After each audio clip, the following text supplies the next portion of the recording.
And then that night, that very night where I said, that's it. I know there's a God, but I don't know who he is.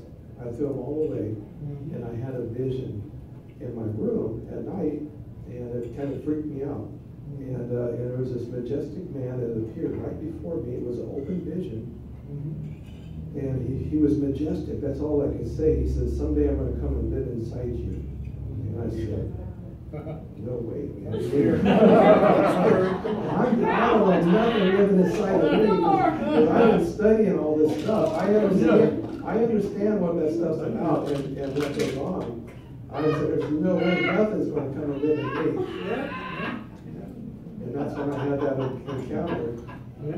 And literally, one night I was on my way home because, God told me to harvest this gold. And I mean, I was so shook into the core that I went after it with everything I had. Amen. I tried to become a gold miner. I mean, I was serious. I went up. I got my blaster's permit. I got rock drills. I got rock drills and all this stuff. I was digging shafts in the ground, blowing things up. Yes. I almost blew myself up. I'm not kidding you. I've had some really weird enough experiences. I built magazines on these mountains, explosive. I had to go draw plans and build all this stuff and teach myself how to use explosives. Literally. Yeah. It was really nervous transporting that stuff. I was transporting these electronic caps because cell phones were just coming in back then, and I was worried about that frequency I had because you could just, that's all it takes. It doesn't take much. Anyways, long story short is on my way. One day home, I sold my house. I went up into the hills. I sold my place. I had a nice house. I went up into Greeley Hill, bought a house. And I started doing everything I could. And I kept going to ask the assayer, and he would give me these bad reports. And it got really ugly. I lost everything.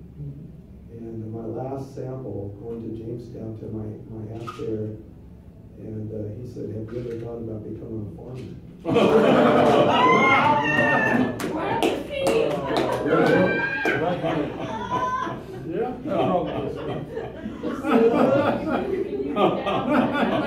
Well, you know what? That was so prophetic. That was prophetic. If you haven't got the message yet,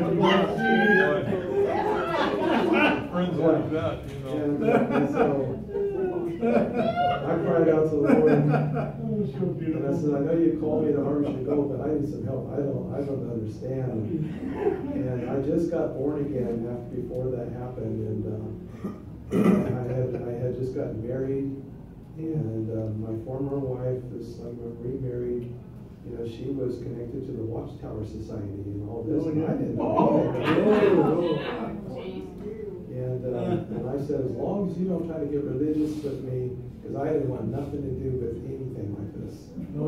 I didn't want to be around Christians or preachers or any. I'm just being, when I had a big Doberman that would come to me to the door when they knocked on my door. I was really kind of close.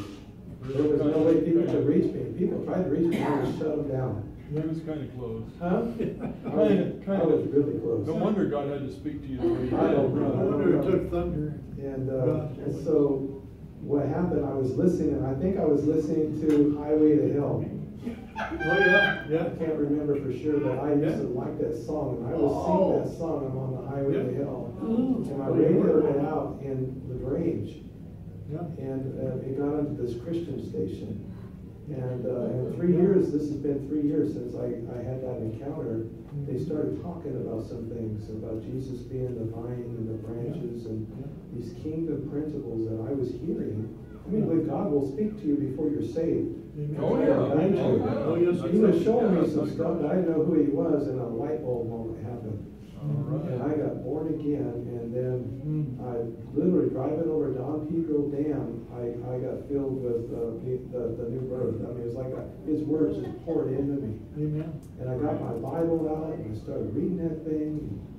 I could understand it. I had a new heart and new eyes. And I just can go on and on. And, oh my goodness. And That's awesome. I'll share a couple things here, maybe. You guys want to go a little bit more? Yeah. So what happened is I was watching this TV preacher up there, and at that point in time, my marriage was over, and I was only married for a few years because when I became a Christian, it changed everything. I had a falling out there. I had a falling out with my father, and over my faith, literally I lost everything over my faith. I had to leave the construction business because of I was being persecuted by my own family. And not my mom, but my father, and it was serious. It was, I mean, I lost everything. And I said, Lord, what, when I left the business, he said, what do you want me to do? He says, I want you to build churches. I said, okay, awesome. You want me to build churches? And I took it the wrong way. Because I was in the building industry, and I thought, well, you know what? I knew I needed to be an architect to do that, so I went to work for an architectural firm for 3 years. And, oh man, and one day, I could just go on and on. One day I was watching this TV preacher, and I was up in Greedy Hill all by myself, and this guy started talking about the baptism of the Holy Spirit. And he says, you need to call my prayer warriors right now and receive the baptism. And I said, I'm going to find out if that's true. I wasn't in church. I didn't go to church for 3 years after I got saved. I was on the Bible bus with Dr. McGee. And I was listening to David Seifert on the radio. And another gentleman with the Foursquare Church from San Jose. And you guys probably would know their names if I told you them or not. And Kenneth Hagin. These were the guys that I was connected to, drawn to. I would read his little pamphlets. And I wanted to find out that it was true. I called this warrior, and all of a sudden I went and sat down, and I'm telling you, it's true. Yeah, the Holy Spirit came on me. I couldn't believe it. And it just so transformed me. I didn't speak in tongues right then, but a few weeks later I was on my way to work, and something started coming out that sounded kind of funny. I'll just tell you the truth. I was concerned. I was singing all the way to work. It was an hour drive, and I didn't know what was going on.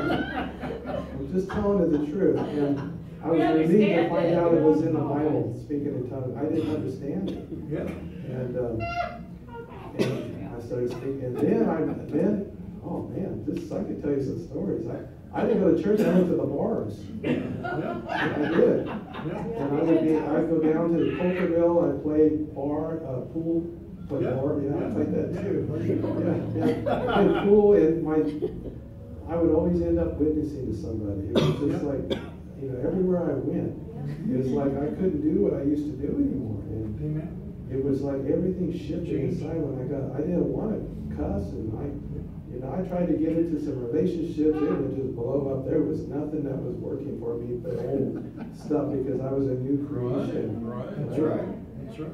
And I remember that I went into this one bar named Cactus Jack's here in Modesto, cowboy bar, and this little blonde caught my eye. She had these people in this old barber's chair just slamming whiskey shots down and spinning them around in this chair. I'm serious. And I saw she caught my eye in there, and I didn't know that was going to be my wife. The Lord just has things all lined up. Is that the truth? And she was in there, and she had long blonde hair, and she was pouring. I didn't go get one from her because I didn't like that stuff. I drank beer. Poured any hard liquor that they wanted. Oh yeah, she'd spin them around. She had a big line of these guys waiting to get spun around. She caught my eye, and then I found out later on she was doing my sister's nails. She was a nail technician. But really, his sister was getting ready to fix us up when he started dating his first wife, and we were supposed to. She was literally getting ready to fix us up when he very first met his first wife. We were supposed to meet then.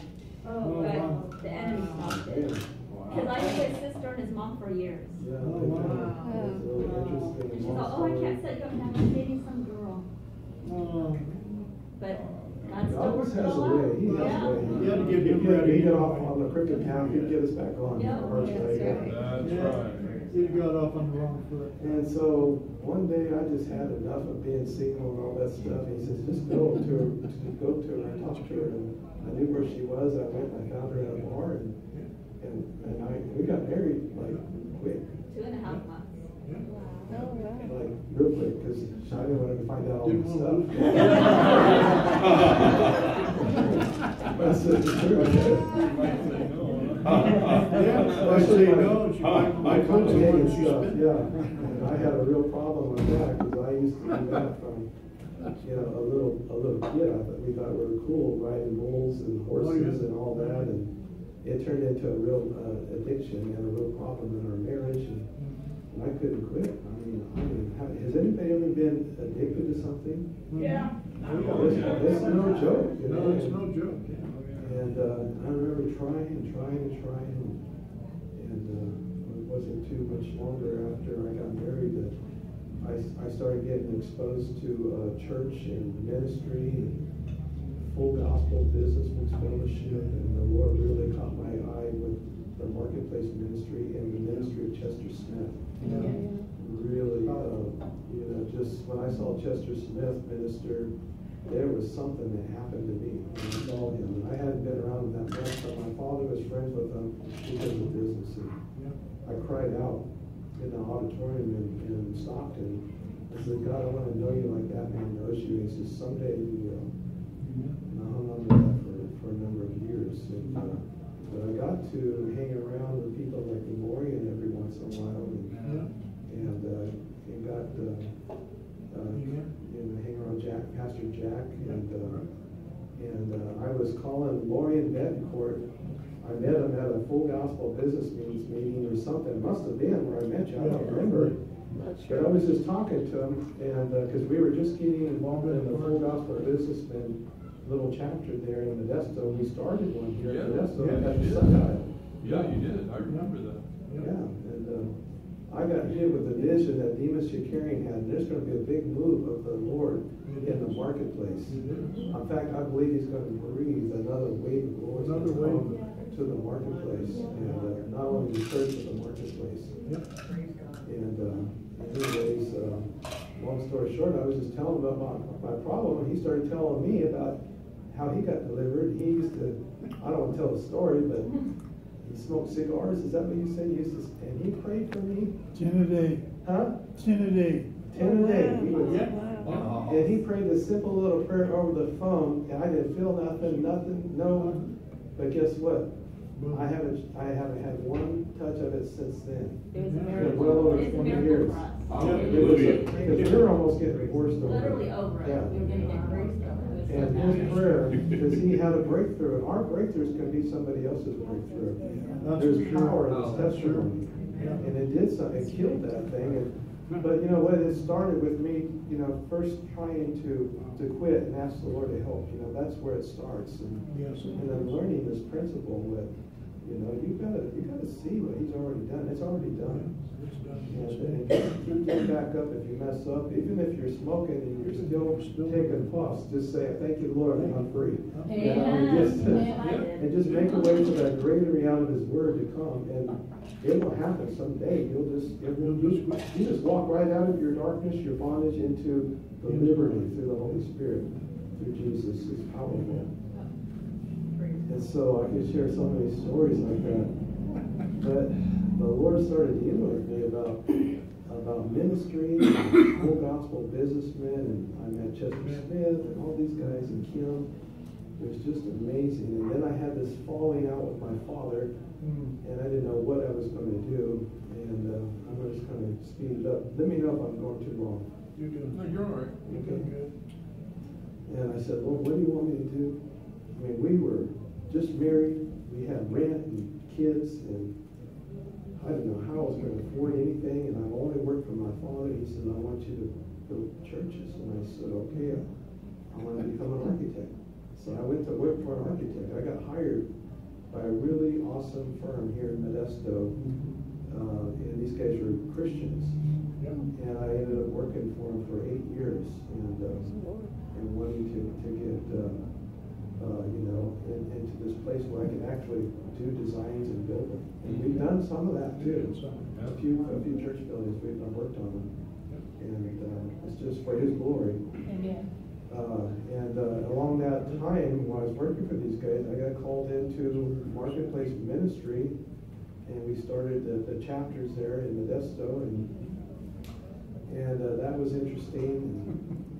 And you know, for a number of years, I worked in that, and I just became discouraged because you know I was getting tired of doing everything. You know, and how many have been discouraged? You know, and I ended up having to turn it over to somebody else after a while, and I, you know, the Lord was doing something in me, and He was trying to plant the seed, and also I wanted to be in ministry and have my own business. I wanted to have my own business, and I actually tried to do it, and I actually tried to become a gold miner. Believe me, I did, and I fell flat on my face, and but the Lord had other plans.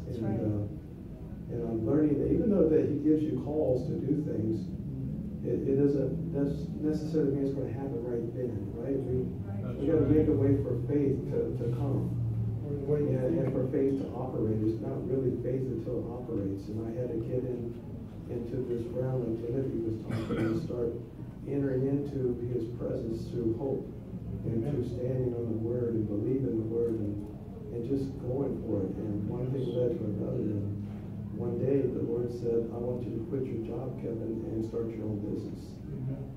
And I said, you want me to quit my job? I was like, really comfortable.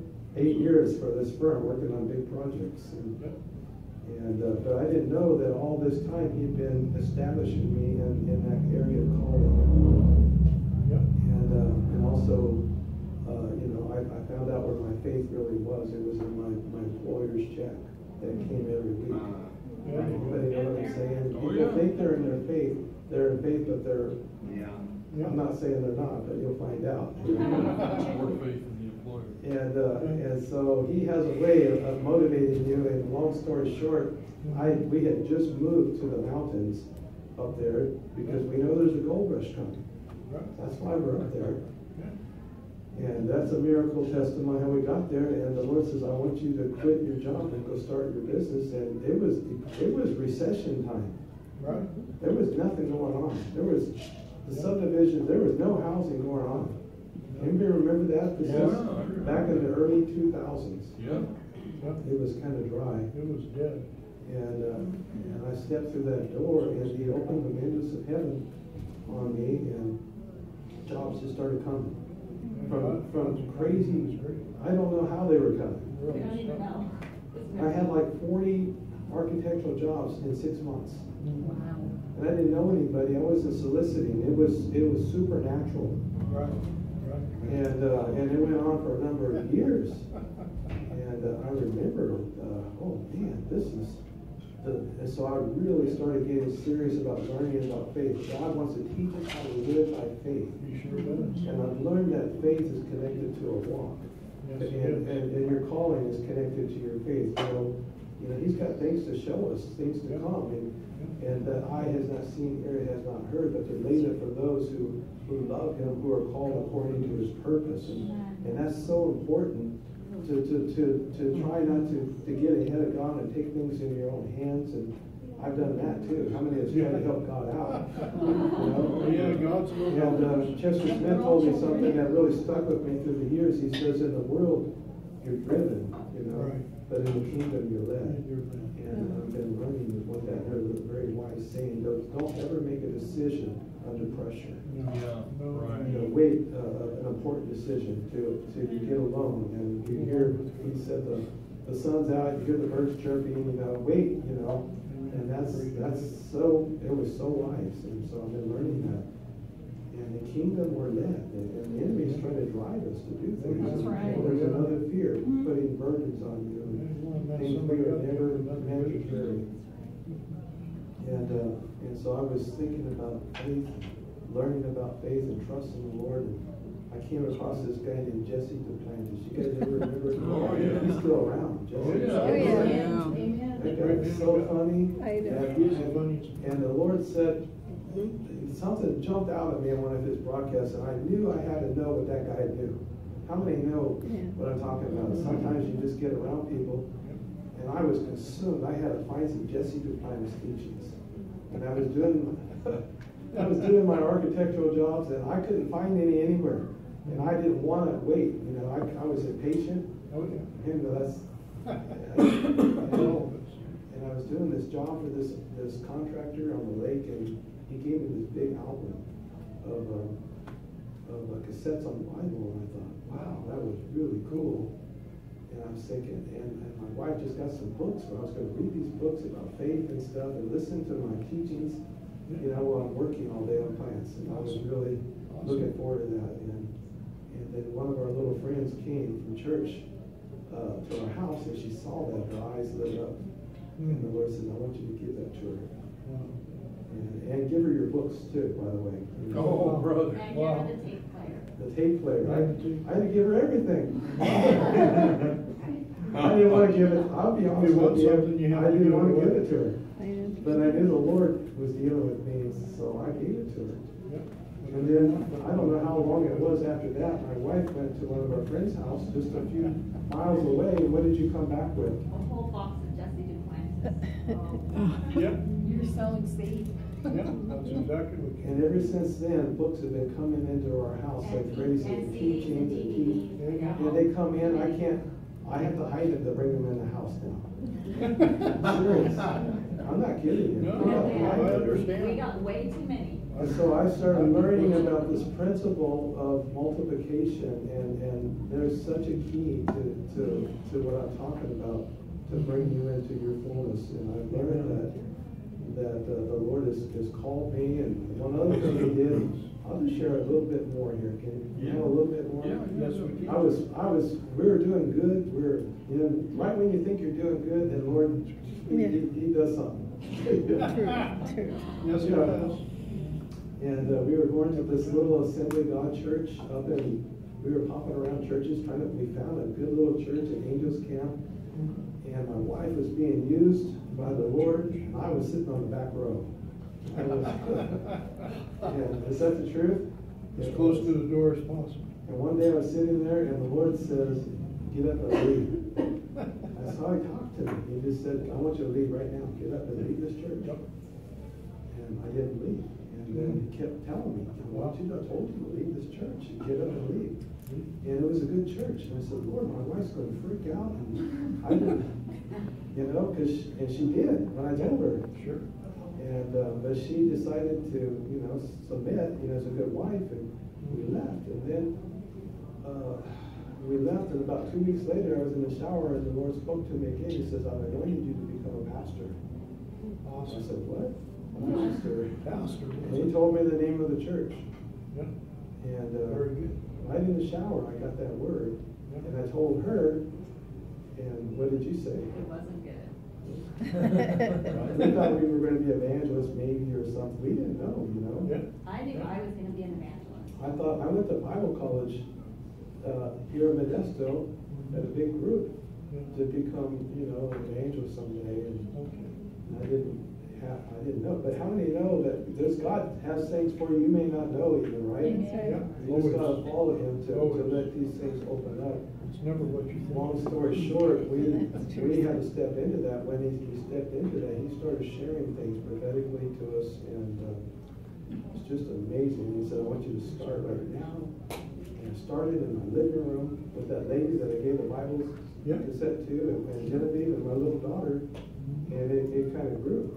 Sure. It grew. Our little living room turned into A church. a church. Yeah. We thought our floor was going to fall in. We live in a trailer house. Yeah. Literally. And she had, how many kids did we have in the one room? Sometimes we'd have like 20 in our master bedroom. 20 kids, and it was crazy there. Oh, yeah. But it was fun. Yeah. We have a potluck I every could tell week. you- It was a great time. And I can Probably tell the most you, fun time in It was church so ever. fun. It let was me tell you some of the stories. One time the Lord said, okay, there's this guy that was coming to our church. This guy's got devils. Mhm. And now I remember how I know. I met You met him him. that way. And I got to meet him I think I met him at Calvary Temple, and he gave me one of your cards. Oh, wow. He had all these cards with these little salmonella and stuff, and my friend I think Jim Delhart took me to one of your meetings in Genevieve, and we went to this meeting, and there was a witch in there, and she was screaming in your meeting. I didn't know what was going on. My hair was standing up on the back of my neck, and I got the heck out of there. I never went back. When she started screaming, and we both looked at each other, we stepped back. We got out of there. Let's go. We got the heck out of there.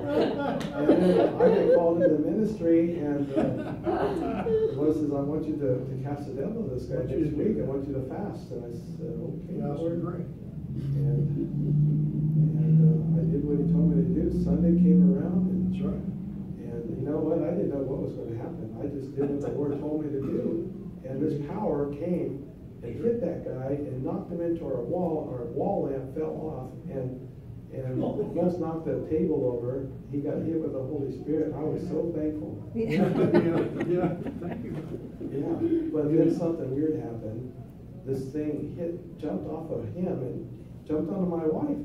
It spun her around 3 times. So hard, my body spun around 3 times. I'm not trying to freak you out. The devil's Freaked me still out. joking. Oh, yeah. To be honest with you, people Yeah, think they that they will. can't and all this, but yeah, they can. You have to know what to do. If there's a door open, they can. Yeah, we know that. And it Yes, we spun do. her around, and I said, "Oh my gosh, what in the world is going on?" And so I got it off of her, Yeah. and it hit the lady that I gave the Bibles to. Oh, you're running. They're good teaching. And then I said, "Quick, open the window." And we sent it out the window, we think. Okay, that's all. Oh, you did. And then I was asking my friend Jack Rays, because I got to know Jack a little bit Yeah.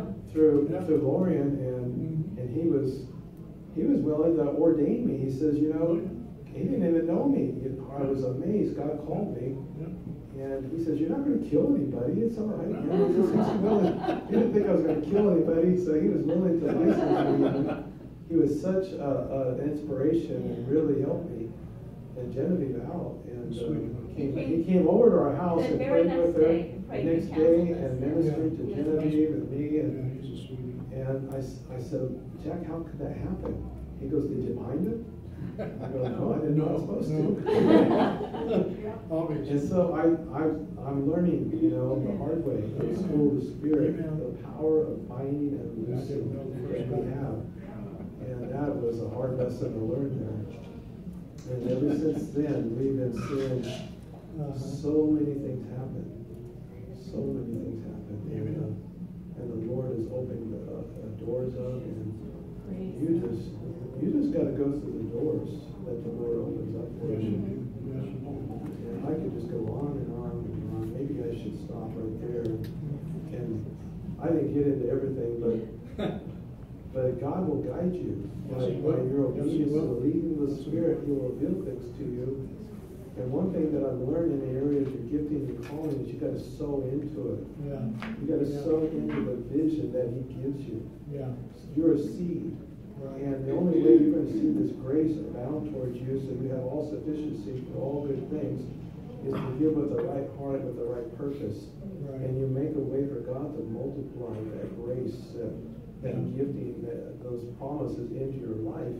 So, And you'll find there's wisdom to guide you and to make a way, but you just can't be discouraged by anything. That's right. Just, you are a seed.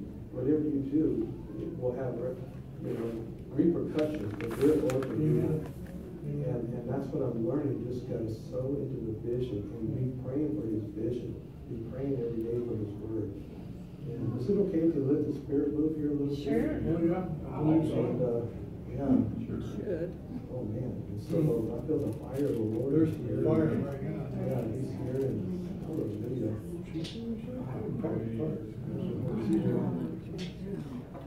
Yeah, I didn't get into it, so I wanted to talk about it. That's all right. No, that's We'll hear another This time. is what He wanted.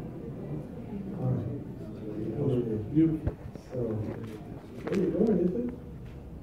I turned 2 glasses of water. Oh, I'm right back. Hold that thought. Yeah. Okay. Ted Ted, come on up, Ted. Ted has driven a long ways Yes, we do. to come here today, and I just saw him yesterday in Stockton. Yeah. And this gentleman there's something that's springing forth in him. And I just believe God is just stirring our hearts right now, just to breathe on your gift and your calling, put you into remembrance and show you things to come. And so I'm just going to pray for the stirring of the Holy Spirit to come on you. And He wants to bring us into the knowledge of His glory and crush the old image so that we can bear some stuff. He wants you to be able to bear His righteousness, to bear the burdens that He's burdened for, and to bear the burdens of one another. And that's what He's doing. The knowledge of His glory is coming, and it's opening up on Him right now. There's where He is. And so I felt the Lord just unctioned me to call Him up. And He's been doing a work in this brother. He's going to be some kind of a leader in the Lord's army before long. I saw that in the dream. And he's going to lead guys, and he's going to be like one of David's armies guys. He's going to go out and just bring things, and there's the glory of the Lord is on him, and that's his kabod is coming on him right now. Hallelujah. Hallelujah. And so we give you glory, Holy Spirit, for what you're doing. See the Lord is opening up here, right here on Ted. Hallelujah. Reverence the Holy Spirit. Thank you for your mighty presence. Wow. Fires, man. There's fire all over the place, right there. Nobody's touching them. And, hallelujah. Jesus is already touching. Man, I don't know if I can pull on Sylvia. Would you like to come up? Is it okay that we pray with you? Are you willing to come up, Brenda? Can we pray for you? Would that be okay? You talk to me? No, this gentleman right here. No. No? It's okay we pray with him too? Is he open to prayer? Like this right here? Yeah, we can pray right there. Yeah. You're fine. Yeah, I don't know where you are in your faith. Have you been born again already? Do you know what that is? Do you know what that is to be born again? No. Oh, thank you. And what do you think? Would you like to just open your heart and let the Holy Spirit come in and touch you? Yes. Okay, I'm going to come over there where you are. Just stand in agreement. And Amen. we didn't know that, she didn't know I was going to be here, and I didn't know she was going to be here. But the Lord just aligns us together. And so hold your hands towards our friend. And,